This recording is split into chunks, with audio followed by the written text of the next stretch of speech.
Hello everybody, welcome to the channel. My name is John Keefover and I'm a landscape photographer going by Keefography. Most people just call me Keef. I'm based out of Duluth, Minnesota, over on the north shore of Lake Superior, but today I'm over in Wisconsin on the south shore on a beautiful fall day going to a waterfall that I have never been to before. And to my surprise, there's nobody here. Just absolutely blows my mind considering how busy the north shore is right now with all the leaf peepers up there. So I got the place to myself here. It gives me time to kind of just explore the area and find a good composition. And I'll be showing you my techniques on how to shoot some long exposure waterfall photography using a circular polarizer and the exposure triangle and taking advantage of this nice overcast cloudy day. So I'm at the waterfall now. Probably hear it a little bit and see it through the leaves there. I'm gonna go find a composition and I'll be right with you. Let's go.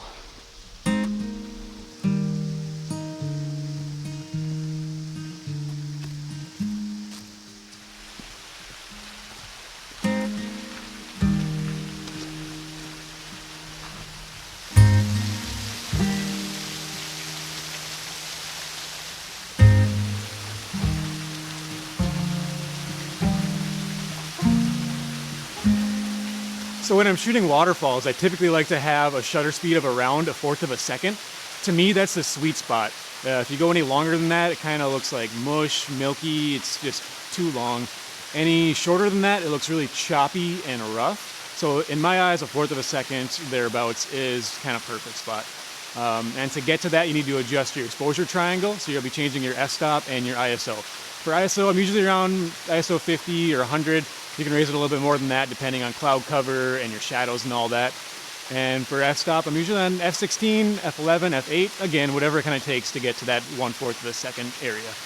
And then other than that, I have the circular polarizer on, which is on right now, and I'll kind of show you the effect that it has in camera. Right now, this is without any polarization, and now I can just turn this filter that's on the front of the camera. And you see the changes that it did? It's very subtle, but it gets rid of any of the reflection and glare on the rocks around the waterfall in there and adds some nice saturation and contrast to the image. Here it is without any polarization again.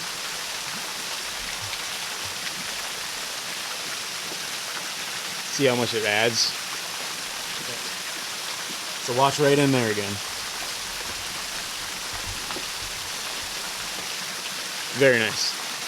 So I highly recommend a circular polarizer if you're going to be doing any waterfall photography. I just like to use these screw-on filters because they're very simple and easy to use and less likely to break if I'm out hiking or backpacking than those large glass panel ones with the kits. You can get them in a variety of sizes, and you can also get step up or step down rings to work with different size lenses, which I have for my 70 to 200. So I'm about to put that on pretty soon and kind of go hide in the woods behind a tree and shoot through the leaves and kind of get some nice bokeh effects in the foreground of these fall colors. But for now, I have the wide angle on. Let's kind of find a composition with that and see what we can do.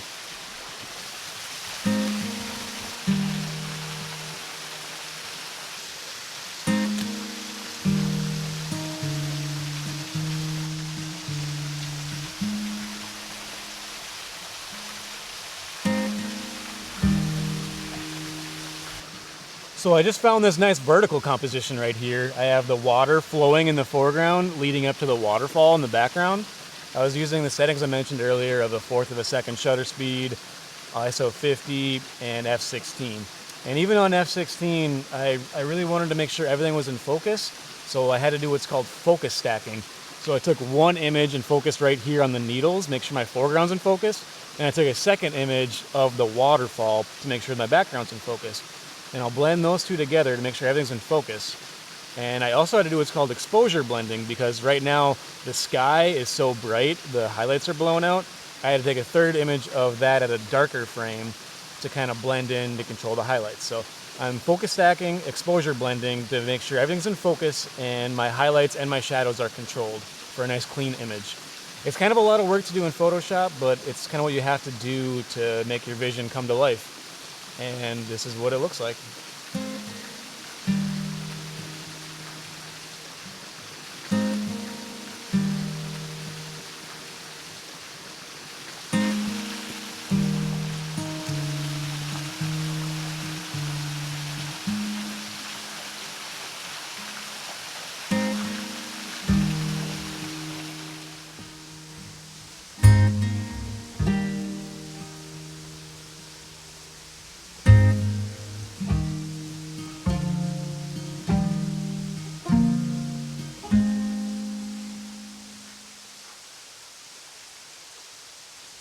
This is what I was talking about earlier when I said I was going to switch to the long lens and kind of hide behind a tree and shoot through some leaves. I think it's kind of fun to do. It gives you a nice, interesting foreground with these fall colors, gives you some creative control to do something different.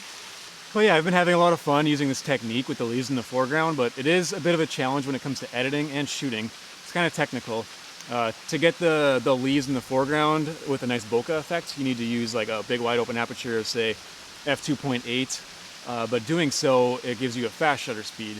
So what I have to do is take a separate photo of just the waterfall in the normal settings of say f16, ISO 50, a fourth of a second using the circular polarizer. And then I'll blend in the elements of the fast shutter speed with the 2.8 leaves in the foreground where they're all bokeh out, blurred out. So it's a bit of a challenge when it comes to editing. It's a little more work, but it's kind of fun to do. And this is what the final image looks like here.